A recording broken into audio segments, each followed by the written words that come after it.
I know that some in our audience know the finer points of hockey. The Chris Johnston Show. We are your friends.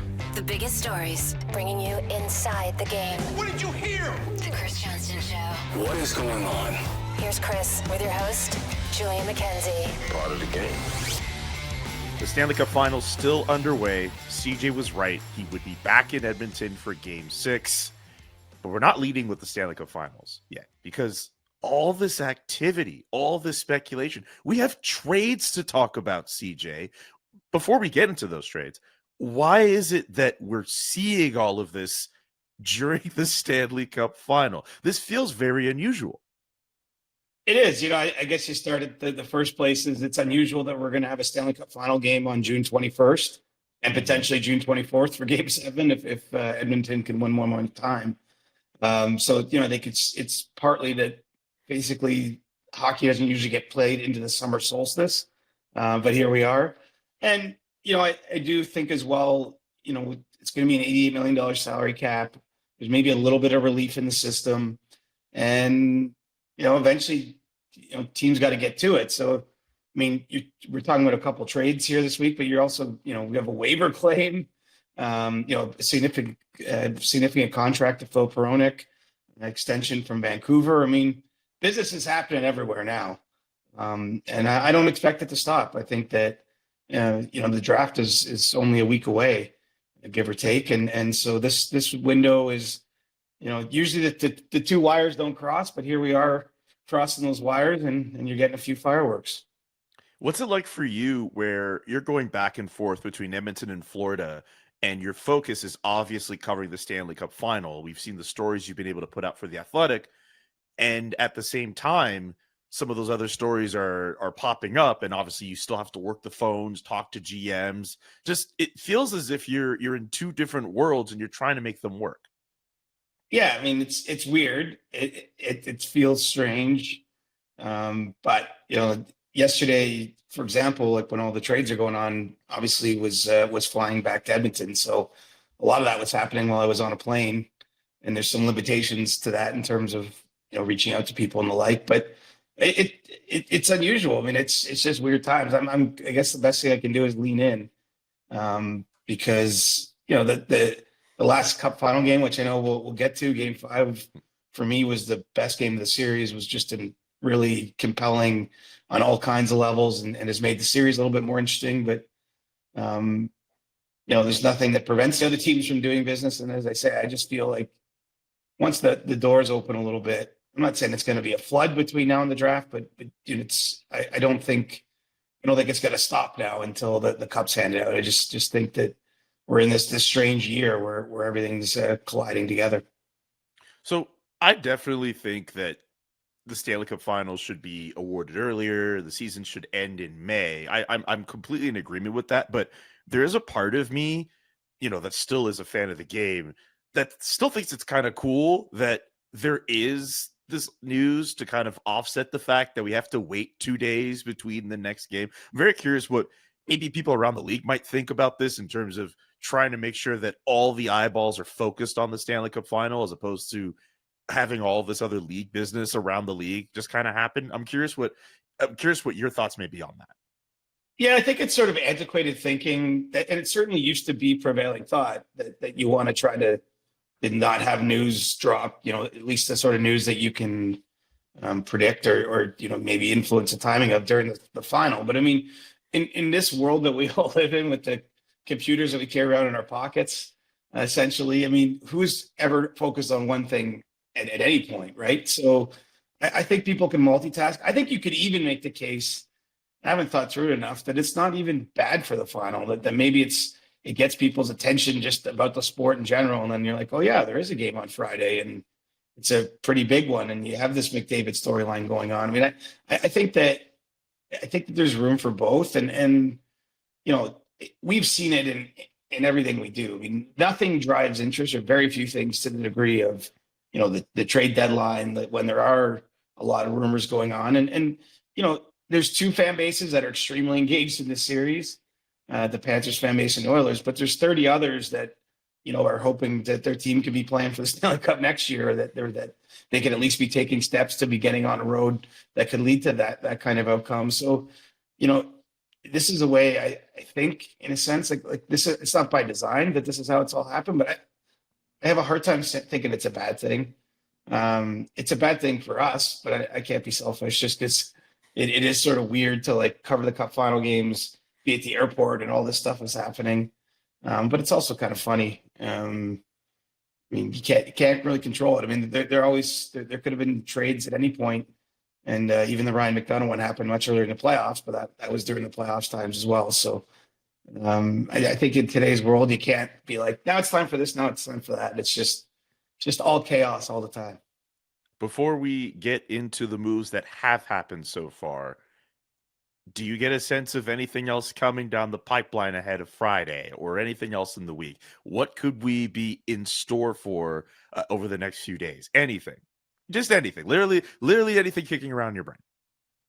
Well, I mean, we've seen 2 goaltenders traded, different circumstances. Obviously, Jacob Markstrom was in high demand or is highly thought of, and New Jersey was looking for an upgrade there. Whereas, Kemper was more of a, Washington getting rid of a contract. They really like what Charlie Lindgren did last year, sort of. But, I just think that if you look through the free agency list, there's not that many high impact, or at least there's not a lot of goalies with a proven track record of starting a lot of games and being really good in a lot of games. And so, you wonder if you're looking for any potential trickle down, if, Linus Ullmark or another goaltender that might be out there on the market, could go. That's sort of where my brain goes. I mean, if you're looking to draw a theme between them, I think the teams looking to upgrade net, or like that are most incentivized to upgrade, are probably looking at the trade market. That there's all kinds we can dig into. I mean, the Pierre-Luc Dubois trade's interesting for me because they got rid of his entire cap hit. I mean, that's the difficult thing. I mean, I can understand how you get there. For all the criticism or commentary on Dubois, which I think is justified. In fact, I think he's kind of owned it that last year was really a long way from his best. I mean, he's still 25. He's still whatever he is, 6'3". He's still a very big man, plays center, and could become, and has been at times, I think, an elite or close to an elite contributor on a team. But the fact that LA was able to get out from under the entirety of his contract, separate issue altogether, everything they gave up to acquire him. I realize it's not a good net benefit if you include that, but in the here and now, that's sort of interesting if teams can start to move money, because obviously, a lot of what there's an element of trying to upgrade your team in these trades, but some of the trades are just about moving money around, right? Or things like that. And so I'm hoping we're in a world where there is a little bit more breathing room in the system, because I think it's going to produce more activity. Is it really just about moving money when it comes to this Pierre-Luc Dubois trade? Because, I mean, it was very shocking to see when the news dropped. And, hey, the Los Angeles Kings get Darcy Kemper. They get a goaltender and all of this, but they also get a contract that expires 4 years sooner than Pierre-Luc Dubois, obviously with a bigger cap hit as well. Is it just moving money around? Why did this move happen? Well, it just was a terrible fit. It didn't work out. And, basically they were faced with one of 3 decisions, although it could be 2. I mean, I know we talked about the scenario earlier, but if the Cup goes to Game 7, a buyout probably wasn't an option for Dubois, because, he's actually going to turn 26 before the window opens. And so it would be quite a bit more expensive. But there was at least the possibility or the thought about buying him out at 1/3 if the Cup ended in Game 6. But that's a risk, right? When we talk about like why these moves happen now. I mean, in that case, literally, LA was facing this deadline in the face.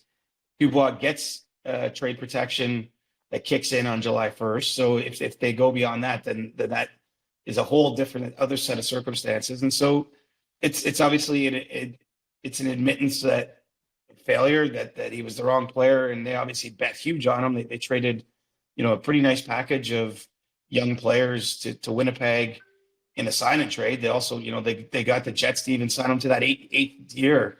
of the deal. And so I do think ultimately in the end, it's about moving money, because deep down, they probably wanted to bring him back one more year and be like, okay, let's see if the second season he can settle in. But the risk in that is if he didn't settle in, the contract becomes way, way harder to trade next year, just because he'll have trade protection and he might have 2 bad seasons in a row instead of just one where you're like, well, maybe it was just an anomaly. So yeah, I think it was a calculated decision, and a logical one for the Kings.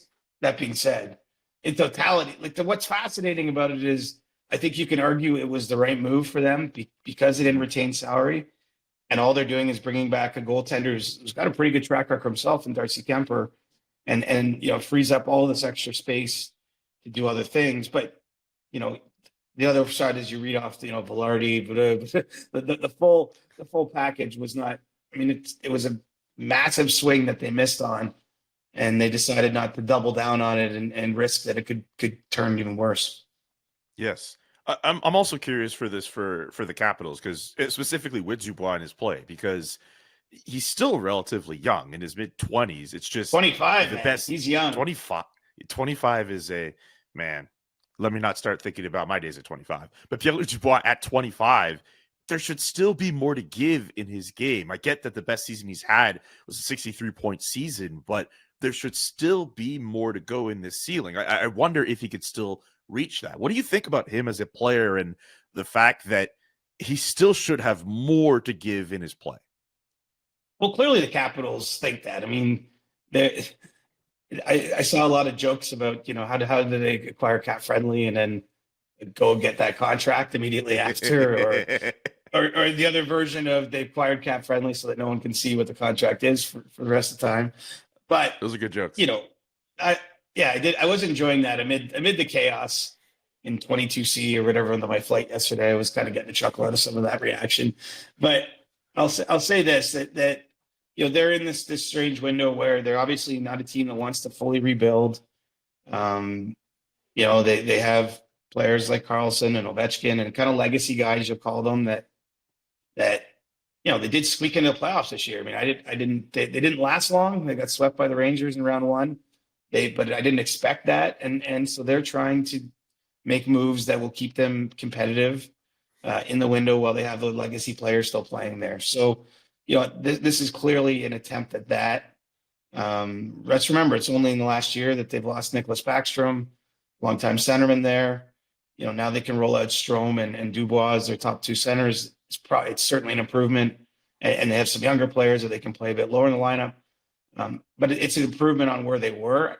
And the only question is, can this guy rediscover his game? Can Spencer Carberry get enough out of him to make this not look bad? I mean, I think there's a world, because Dubois is so young, that he becomes an asset on this contract. I mean, he could become, play at such a level, the cap keeps going up. You're like, oh, he only makes 8.5. I mean, they could trade him again in the future. And if they do want to go into a rebuild, on the other side of Ovechkin and Carlson's careers, and he might be worth something. I mean, it's not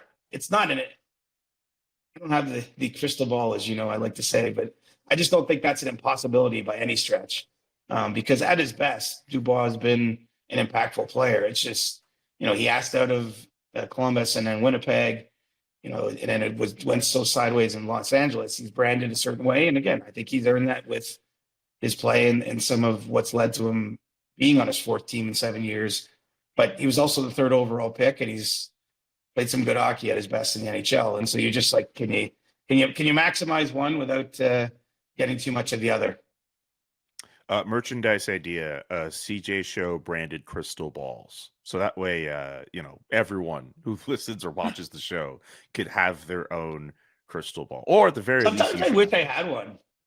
I mean, because the nature of these discussions always brings us to like, what's going to happen? And I mean, the truth is, when it was 3-0 in the Stanley Cup final, I don't think a lot of people thought we'd even be at a game 6. So, I mean, we don't always have the full answer to what's going to happen, right?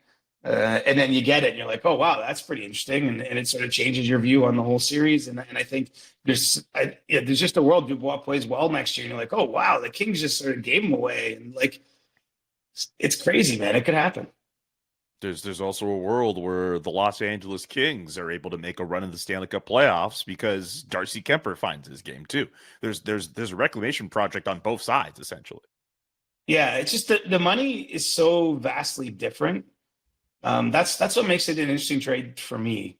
But I mean, the upside that the Kings are getting, the upside that the Capitals are getting is probably higher just because you're talking about a younger player.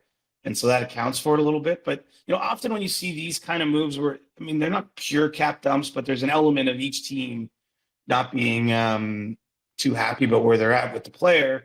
Usually the money more closely lines up. So you're just kind of like, well, like if we see a Jack Campbell trade, which I don't think is totally impossible this offseason, it's probably for another goaltender or player that's like making about $5 million in similar years, because then the risk is shared. I mean, it's like, okay, well, if we didn't trade him, we had this on our books anyway. This is a chance to bring something new in. But this one was vastly different because I don't have Kemper's contract in front of me, but he's 3 years remaining, right? At 6 million or so. And you're talking really seven.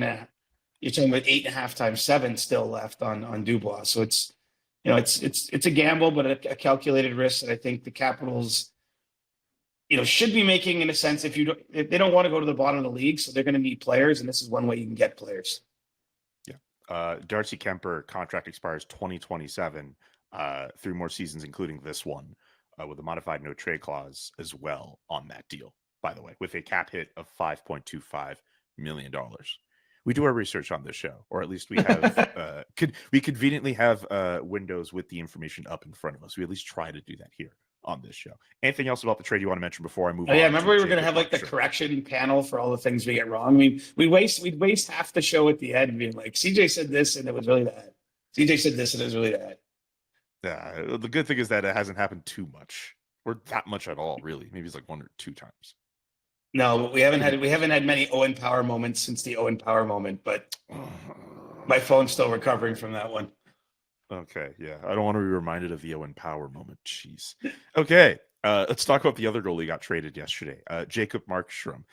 We saw this coming for a while, and it's kind of funny to see the news kind of play out where earlier in the week, Craig Conroy, the Flames GM, has a one-on-one with Eric Francis, and he says, hey, Jacob Markstrom has not asked for a trade. And then the very next day, the deal comes to fruition with New Jersey, a first-round pick in 2025 that's top 10 protected, and 23-year-old Kevin Ball, the left-shot defenseman, going to Calgary in exchange for the 34-year-old Jacob Markstrom. We know the deal basically got done Tuesday night. Markstrom waives the no-movement clause on Wednesday morning, and then we have the news that we have now. Any other insight about the trade? Any other thoughts about the trade? Let's get into a discussion about it. Yeah, well, I mean, it's one we all saw coming. I mean, I know we've even mentioned on previous episodes about New Jersey being the spot still and the most likely landing spot for Markstrom and his desired place, which is important because he has a no movement clause. And well, he didn't do this. He didn't guide only Calgary to one team. He had the contractual right to. And so this is doing right by the player in this case to a degree. And, shout out Travis Yost, because I say we all knew about it, but Travis was the first to report that the deal was happening on Wednesday. And, I do think it's the right outcome. I mean, Jacob Markstrom, there's no point in this. I don't know the semantics of all the sides. I mean, whether he had asked for a trade or not, he expected a trade going back to the regular season when he was asked about waiving his no movement clause. That's part of what produced the comment he made that made headlines before the deadline when he wasn't moved to sort of, express frustration with the way management had treated him. Got to the offseason. I don't think he wanted this to drag on into August or something like that, which, again, you can understand. I think his point of view was if it's going to happen, let's make it happen, rip the Band-Aid off, allow both sides to move in a different direction. And ultimately that's what happened. And goalie trades are difficult. Historically, getting much more than a first-round pick in a goalie trade hasn't happened too often in recent memory.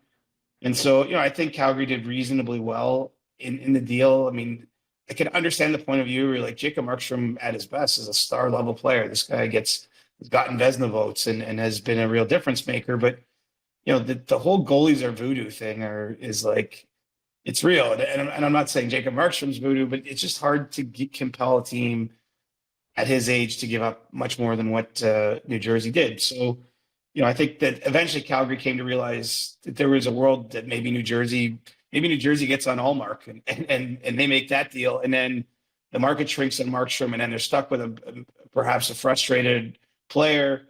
I think that it just got to a point where, however it's framed in media interviews or what have you, that there was tension building there, and I think they need to relieve that tension. And so, that's a deal because of some of the unique circumstances. I think it makes sense to get it done as quickly as possible. I'm sure it's a big file off of Craig Conroy's desk, and what a year he's had when you think back to everything that happens with the Noah Hannafin deal, the Elias Lindholm deal, Zadorov, Markstrom. I mean, the Flames team that you were covering, back in the fall is considerably different than the one that's going to return this fall. And, it looks like a rebuild to me. I mean, I know they don't want to say that word there. It's sort of like the off limits word. And I get it, because sometimes it can have connotations like it's 10 years before we make the playoffs again. But, maybe Dustin Wolf is ready to, handle a bunch of workload. And obviously he's got nothing really to prove at any level other than the NHL at this point, given how he's performed even in the American Hockey League. But, the Flames are looking more like a rebuild team with all those first round picks here in the next few years. But it's going to take time for a lot of those picks to probably turn into impactful players. And so you wonder, is there anyone else out the door? There's not many pieces left that I would say are in the movable category or that Calgary would want to, but why stop here? I want to put a pin in the rebuild thing for a second, just because when I look at the trade, I think you're relatively right in saying that Craig Conroy did reasonably well. It's just, I guess, for me, being in the market and seeing what was out there around the deadline and what the possibilities were, I can't shake the fact that maybe the Flames missed out on a window to get a bigger package around the trade deadline. There were names like Alexander Holtz and Dawson Mercer that were flying, not to mention Jacob Markstrom was playing really well up until that point, and then the deadline passes, and then his game starts to fall off a cliff. Like, my brain can't get past that. And we've seen already reports that about Jacob Markstrom waiving that no move clause, and maybe there was a salary retention thing that kind of held something up. And depending on who you talk to, maybe it was, maybe it wasn't, which actually kind of makes it kind of funny that now the Flames were able to make this work and they still end up retaining salary anyway. From what you know about this story in terms of what may have been the case at the deadline, do you think that there was a bigger package for Jacob Markstrom at the trade deadline? Because I'm starting to think there was. I don't have any tangible knowledge of that, though. I mean, I don't know if anyone credible has been floating those names, or I understand it because Markstrom and the Devils were linked for so much, and people are all trying to piece it together and figure it out. They're looking at the better young players in the Devils system. They're looking at what it could be. It is possible they overplayed their hand, but I don't think and I'm not trying to talk down to anyone here. It's more just trying to explain that I don't think everyone understands how hard it is to trade a player with a no movement clause. Like it can be done. It just happened, but you can't really engage the number of teams you want to get in a bidding war. You're managing the player. It's a tough situation. And so and again, at the end, teams like Toronto were at least, having discussions on Markstrom. Ottawa was there. I believe there were other teams that were at least in the mix, but I mean, it wasn't a true bidding war per se, I don't believe. And it's hard to go back in time. I mean, maybe you could have squeezed more out of New Jersey back then because they were a little more desperate in that moment. There weren't a lot of other options, like of true game-breaking potential type goaltenders. Obviously, the Devils season, they missed the playoffs, but they were, you go back to the start of March when the trade deadline happened, they were still trying to get into the playoffs. You might have had a window of time to squeeze more out of the fact that they needed some urgency because goaltending was really an issue in New Jersey all year last year. They took a bit of a swing, I guess, by having Akira Schmid, start the year on the league on the roster, and they didn't insulate themselves well at the position. But I don't think that there was a mythical package that was like way better. I mean, even back to, when they made the deal to get Timo Meyer, remember people saying, well, Dawson Mercer's in it, but they managed to make that trade without trading him. And that's for that was for another younger player. I can't say for sure. I don't have any info, but it doesn't totally add up to me that it might have been a little better, but probably better at the margins versus substantially better. Okay, that's fair. I think that's an important question to ask because around the trade deadline, obviously you know this too, the speculation was running rampant and the situation devolved into what it was. And now Jacob Markstrom is a New Jersey Devil, which I should say this too, and I'm sure you've heard this out there as well. It seems as if both sides kind of, at least publicly, were saying that the relationship ended well, and Jacob Markstrom had some nice things to say about Craig Conroy, and Craig told me yesterday that the relationship was pretty good even throughout all of this. And yeah, there were probably some times where Jacob was frustrated with the process, but it seemed as if they were on good terms overall leading to Wednesday morning. Yeah, I mean, look, there's some high friction moments in the business. I mean, and I think that's what it was. There was some friction there because it was hard to align everyone's incentives and align everyone's goals in the process of doing this. So I don't think it was ever anything more than that. I think it could have got even more strained if it went on, which is part of the reason it's probably in everyone's best interest that they can turn the page on this. But I think that there's a world where everyone can look upon it, the situation fondly. I mean, it's just hard for me, funny sitting here in Edmonton at the Cup final. The alternate universe was that Jacob Markstrom signed it with the Oilers as a free agent, which was the other team that he was, had extensive, or his agent had extensive talks with back when he hit free agency, and maybe he's in net for Game 6. I mean, who knows? I mean, how these things turn out. But obviously had a couple of good seasons in Calgary too. It just got to the point where that team's been changing a lot. If you want to go back to the Tkachuk move and the Johnny Goodrow situation in free agency and the like. I think in my discussion with Ryan Pinder from the Barn Burner podcast in Calgary, I think there's 4 skaters left on that Calgary team from the 2022 Battle of Alberta series. I haven't checked for myself the roster. I mean, just Rasmus Anderson, he's one. Michael Backlund, Mangiapane's there, so that's 3. So who's the 4th one? What about Oliver Shillington? On the blue line? Yeah, Oliver Shillington. Yeah, those are the 4 I could think of.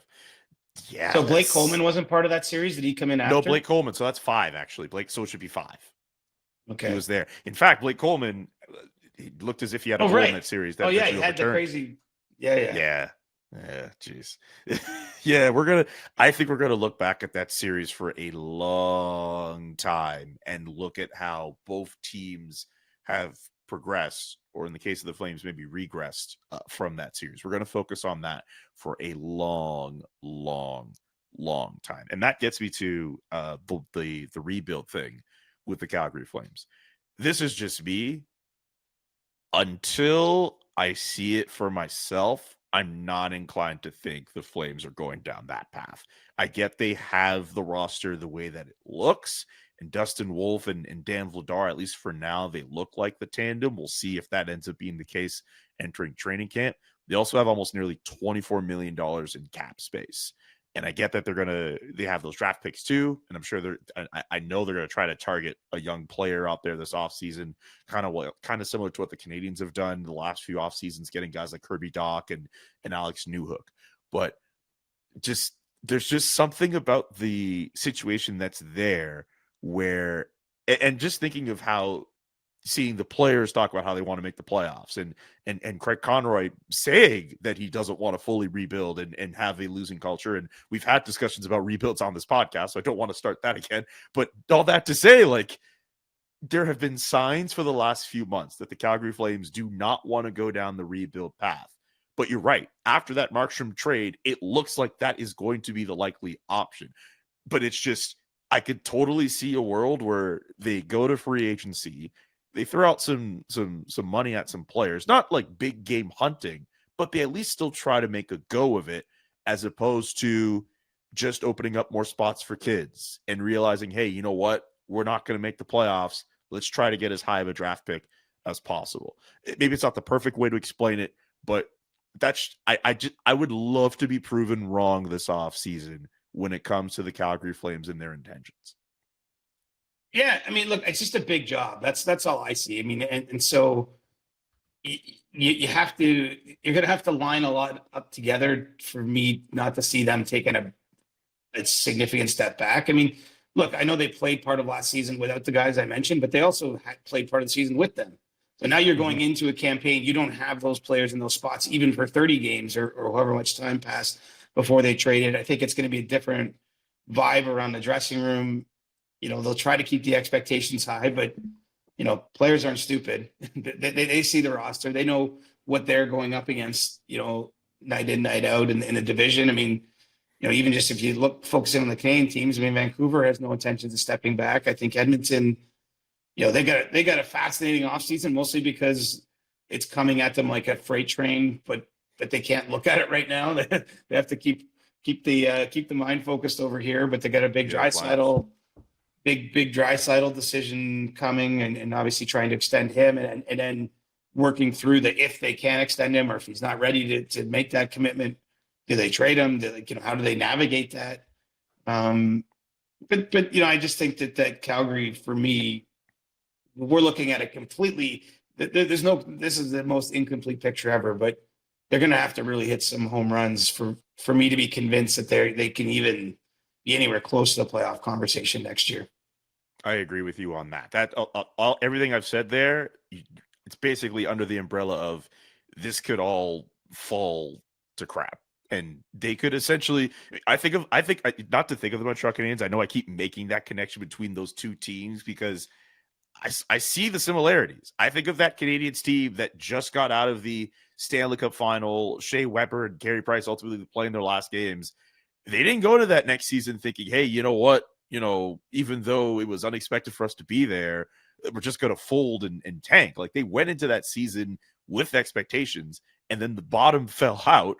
And then they ended up with the number 1 overall pick with the way that season went. I don't know if it's going to go exactly like that for the Calgary Flames, but I could also see that scenario happening too, where, you know, just the team just isn't good enough and they just fall further down the standings than maybe anyone expected. It's just with some of those veterans at the top and the desires to win, I still, and plus those holes I mentioned in the roster, I still can see this team at least trying to make themselves a little bit more competitive and not put themselves in a situation where they're as bad as Chicago or San Jose and get themselves a top 5 pick. Well, anyway, there's a lot of rambling on the Flames. That's fine. I mean, maybe the best thing for them to do is try to use that cap space to mimic like a Sean Monahan trade that Montreal made when Montreal made it, where you use your cap space to get it still an effective player, but maybe who's slightly overpaid or there's some question marks about it, and try to help that person and turn them into something else you flipped on the road. I mean, that might be a smarter use of the money than splashing out free agency, frankly, because, you know, when I look at whether it's a trade board or you know, players being bought out, a lot of the players on that list are not that far removed from having, you know, had big free agent contracts, or, you know, Dubois is kind of an asterisk, but it's kind of a free agent contract. I mean, it was traded effectively, but the circumstances were driven a little bit too by the fact he had 1 year to being UFA. And so, you know, buyer beware on July 1st, I guess is the best way to put it, especially if you're giving out term or big money. Absolutely.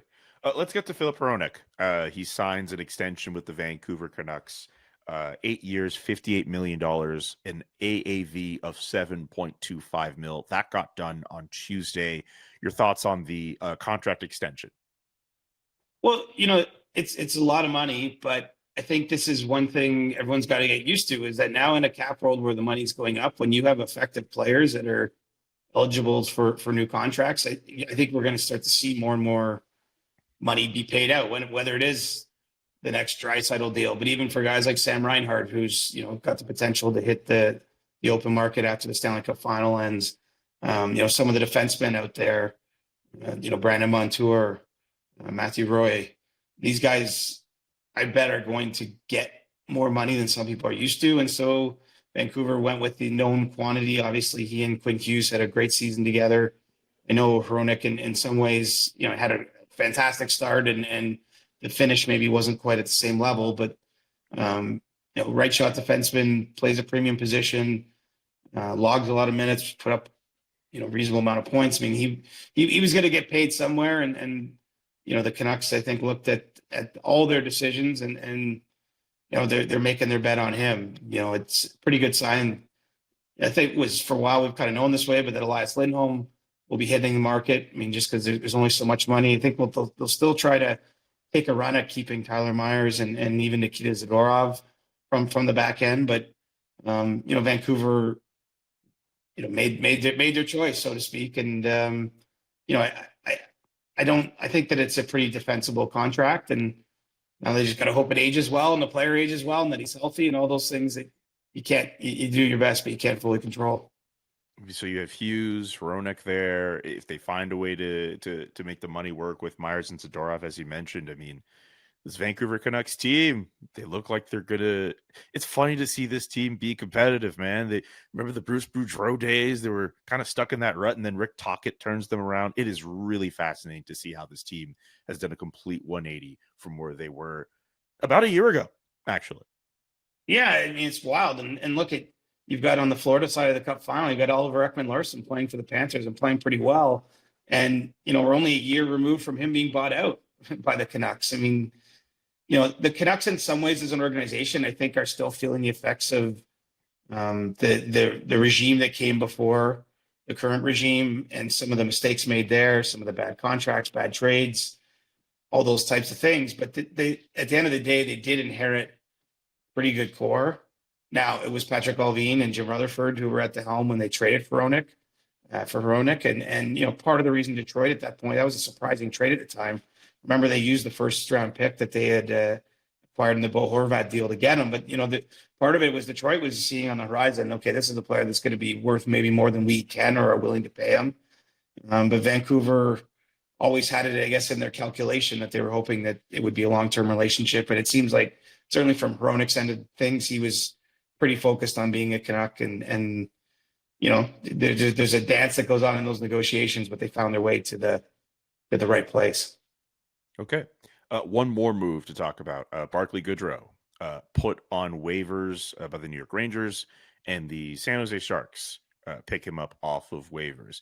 Very interesting deal. And I say deal just because, it's, New York, San Jose, the GMs, they know each other a little bit. I feel as if there's some familiarity going on, or maybe I'm just talking out of my ass. Who knows? What did you think of the waiver side? Well, I mean, look, Barclay Goodrow was available via trade, but with 3 years left on his deal, over $3 million, it was going to be a tough contract to move at his age, at his rate of production. And so, the Rangers, Chris Drury is going to be cooking this offseason. It feels like that's a team that, could have a few tricks up its sleeve as we get into the draft window, basically the trading period, the free agent period. So they went the waiver route, and I don't know if the books were cooked either way, but the Sharks did have first ability to claim Goodrow. It's not to say someone else might not have as well, as a free asset on waivers, and so nothing was done against the rules there. I think where there's maybe an element of it being a cunning move is that Goodrow did have some form of trade protection, and San Jose was a team that was not a place where he wanted to go. I think, he started his NHL career there. I don't know that it's a personal thing as much as when we talk about teams that are a long way away from being a long way away. I mean, hard not to look at the Sharks and think they might be the furthest from being competitive now.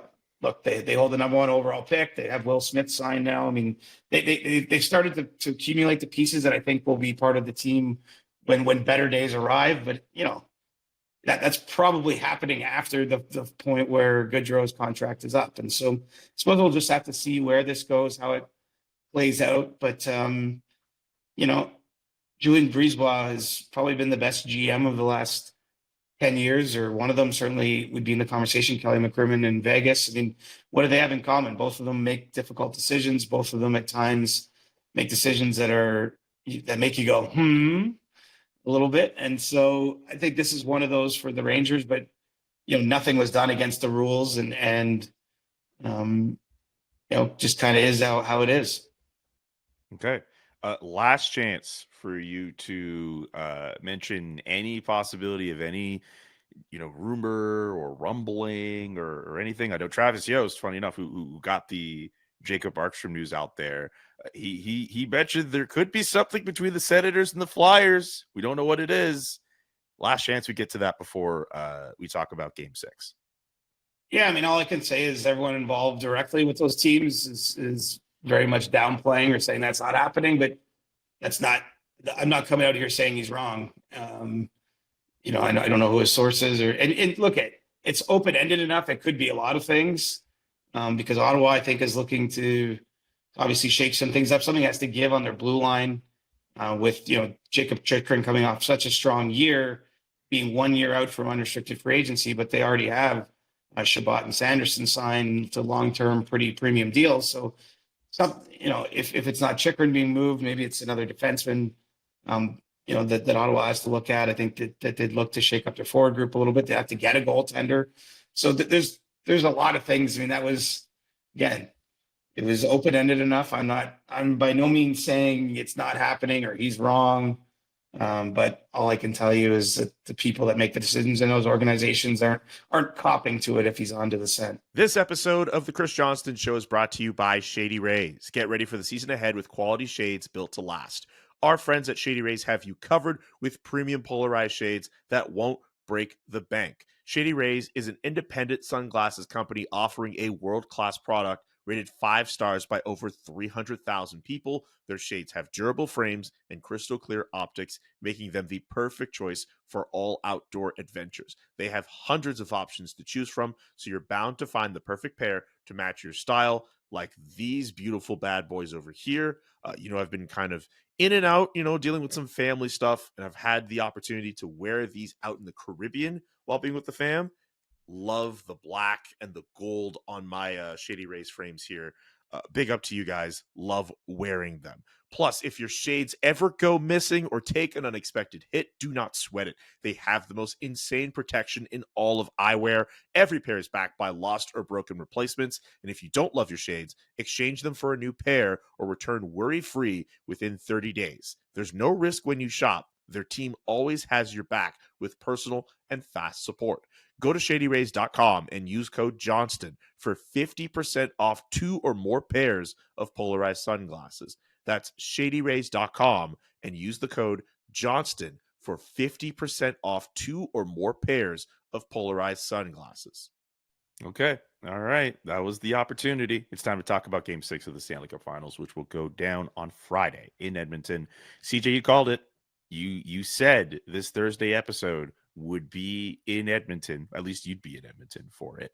And I'll tell you this much.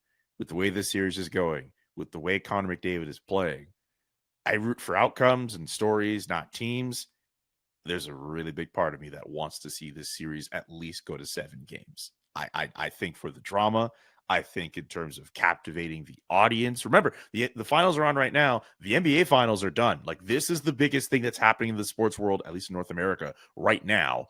I guess maybe depending on how you rank Copa America and Euro for Europeans and all that, but still, the Stanley Cup Finals, like, this is the moment. This is it. We're watching one of the greatest sporting performances ever done, let alone the sport and what Connor McDavid is doing.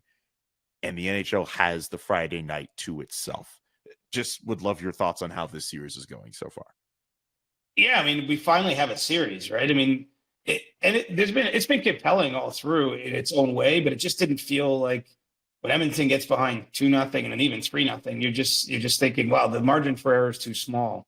That even if they play well, they still, there's a reason only one team has ever erased that deficit in the Stanley Cup Final, and why only 3 teams in the whole history of the sport in any round have ever come back from that.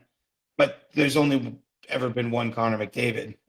Not to say that he's the singular force in hockey, but he's pretty clearly an all-time great who's walking among us right now and is at his absolute best. And, the fact that no player ever had 8 points in 2 games in a row in the Cup Final with his back-to-back 4-point performances, I mean, that's actually tough for me to wrap brain around. I mean, there's been this 108 Stanley Cup Finals.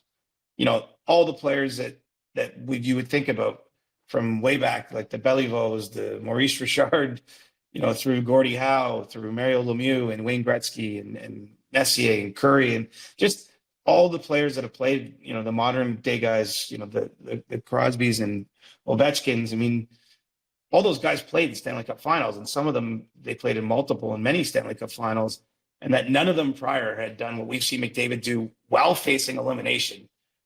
Like that bends my brain a little bit. And so I'm, I mean, what do you say? I mean, it speaks for, Connor McDavid's 5 points back as we record this, Wayne Gretzky's all-time single season playoff mark. I mean, this is stuff that wasn't supposed to be touched. I was sharing in our group chat, but I was a kid falling in love with hockey when Gretzky was at his prime. I mean, so much of his prime was talked about then. He's doing something we'll never see again. Like, that was a huge part of the conversation around Gretzky. And honestly, I still think it's mostly true. I mean, some records are going to fall, but he's still got a tremendous amount of them. But if you would point to one, even at the start of this year's playoffs, like, no one's getting more than 47 points in the playoffs. And here McDavid is with a chance to do it. He's got 11 points in the Cup final. The most ever is 13 by Gretzky in 1988. I mean, he could on Friday night establish a new Cup final mark. I mean, this is why you watch sports. And I thought in particular, like, that was a moment when he makes the move at the end of a 2.5 minute shift and sets up Corey Perry for that goal in Florida. And as fate turns out, it ends up being the game winning goal. It was 4-1 at the time, but Florida put a pretty heavy push on, and you just feel like it's a guy bending the sport to his will. And I'd urge you, Julian, Pierre LeBrun and I reached out to a number of current and former NHLers, to talk about McDavid. We got the likes of Sidney Crosby, Steven Stamkos, Nathan McKinnon, Cale Makar, last year's Conn Smythe Trophy winner Jonathan Marchessault, Ryan Getzlaf, and like some of the praise you're getting from, again, all players by and large that have won it. I think everyone we ended up quoting won a Stanley Cup. So, but certainly star level players in their past careers or in their current careers, and they're all pretty complimentary, and it's not just casual conversations. I mean, Connor McDavid has got everyone's attention right now. And as you mentioned, the NHL has a great opportunity, at least one game, potentially two, to, I think, have the sporting world at large be a little bit more engaged in this series than they would be, in part because of him. Because it's easy to understand greatness. You don't always have to understand the nuance of the sport.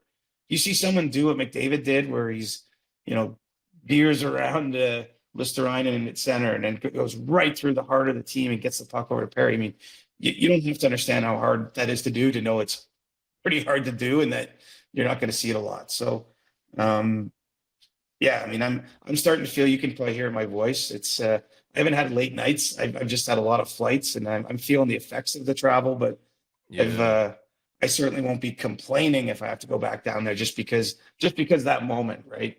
You don't even get a lot of game 7 in the Stanley Cup final, but we haven't had a player who's just, look, there's a lot of other contributors. I mean, the Oilers story is pretty incredible. I mean, if anything, their third line, what's currently their third line, has helped drive this. It includes two players, Matthias Janmark and Connor Brown, that had absolutely horrible seasons, way below what they expected. They oddly had the exact same stat line, 4 goals and 12 points in 71 games. I mean, nothing that would get anyone's attention. But you pair them with Adam Henrique, who was, brought over at the trade deadline, and they formed a trio that, Chris Knoblauch's putting on the ice against everyone. And obviously Stuart Skinner made huge saves in the last game. I think Matthias Ekholm has been awesome in this series. So there's other players that are pulling on the rope. I don't want to frame it as it's only McDavid, but McDavid is clearly at the head of the pack. And we've just never seen anything like this before. And there's the possibility of seeing that he does it again. I mean, how are you going to stop him if he just has such a focus right now? And there's even been some whispers throughout this playoffs that he's not at 100% either, that he might be dealing with some kind of impairment, physical issue, ailment, whatever you call it. I mean, I know he's not alone. We've seen guys like Bennett and Tkachuk take skates off for Florida during the series. Leon Draisaitl doesn't look to be himself. I mean, but McDavid is doing this in the context also where he may be playing through some type of injury as well. Considering how great Connor McDavid's performance has been throughout the Stanley Cup playoffs, let alone the Stanley Cup final, how does his recent greatness affect your thinking for playoff MVP and the voting for that? It's over. I mean, we can give him the trophy now. I don't know who's going to get the big silver one yet, but I'm pretty confident that Connor McDavid will win the Conn Smythe trophy. Wow. And So even if like Florida wins Game 6, you're voting for him. well, here's the thing. I'm not going to say that declaratively because perhaps there's some set of circumstances that makes me rethink that. Yeah. And I have until 10 minutes left in the third period to make that vote.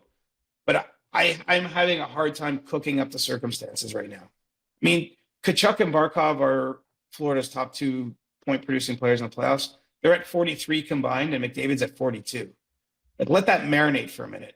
And the fact that, he's had those games at the game, like as the Oilers saved their season. You can go back to the start of the conference final. Edmonton's played 11 games since the start of the Western Conference final against Dallas. He has 7 multi-point games in 11 games. Like at the absolute point of the playoffs where they've needed him the most. And I know he had a, kind of quieter series, a tougher series against Vancouver round 2 in terms of production.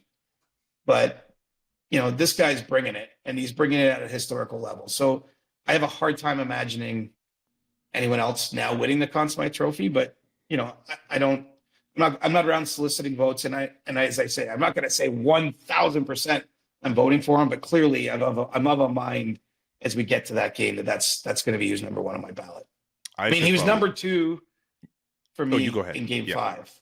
Yeah. And that was, and you're voting at that point where it only that would be if the Oilers lost, essentially, because there's no Conn Smythe Trophy so he was number 2 already. I mean, they won that game, and the way they won it and when he did, you start to look at these records. Like I've never actually, I don't know how many years I voted. I think I voted on the Conn Smythe back to 2014. I think it was my first year. So let's say I've done it 10 times, ballpark. I don't think I've ever had a losing player at first or second on my ballot. Nothing that I can recall. Like, I think it's got to be an incredibly high bar for a losing player to win. I just think he's surpassed that bar, whatever it is, with his playoffs. J.S. Shiger, the last player from a losing team to win playoff MVP back in 2003 during the Ducks-Devils Stanley Cup final. I should take this time, and maybe this is an opportunity for me to give myself a cross-check as is an option for the stick taps. Not to say we have to jump into stick taps yet, but Sergei Bobrovsky, since the third period of Game 3, this is from Sportsnet Stats, 7.56 save percentage, 6.43 goals against average. I was ready to give him that trophy for Game 4, and he has fallen off a cliff. And I'm pretty sure producer Drew took a lot of pleasure in that, considering he very much was on the Alexander Barkov trade. But joke's on you, buddy, because it doesn't look as if Barkov could be winning that trophy either. This could very well be Connor McDavid's to lose. Yeah, I don't see any other outcome. I mean, maybe Barkov scores 5 goals in Game 1 or Game 6 in the first period. Like, who knows? Like, something, you get down to the end. This is the thing too. It's a full playoff award, but like, what happens in this series matters so much, right? Because you're down to the point where only one of 2 teams can win. And let's remember, the Oilers could have just went away, and McDavid has been the one willing them forward and willing them to keep playing, and has created what will. I mean, it's going to be a special moment, this Game 6. That's not a prediction. I don't know if I'm going back to Florida. I'm done. I lost the script somewhere in my travels. I don't know if I left it in the lounge somewhere or what. You have the script. I don't have the script for what happens next, but what I can safely say is it's just going to be bedlam in the streets, and the chance for McDavid really to do something that people are going to be talking about forever. I think that's what's at stake here. It's huge for every individual involved, but there's also sort of a legacy aspect to this next 1 game and maybe 2 and the 2 that came before it. Man, the fans for Game 4 were in full voice, and their team was on the verge. It looked as if they were on the verge of getting swept. I can't imagine the pandemonium that will go down if the Oilers find a way to win Game 6 on home ice and all of those fans inside and outside the arena what they're going to do. There are a lot of them who are saying Oilers in 7 after the first period of Game 4. It's going to be crazy.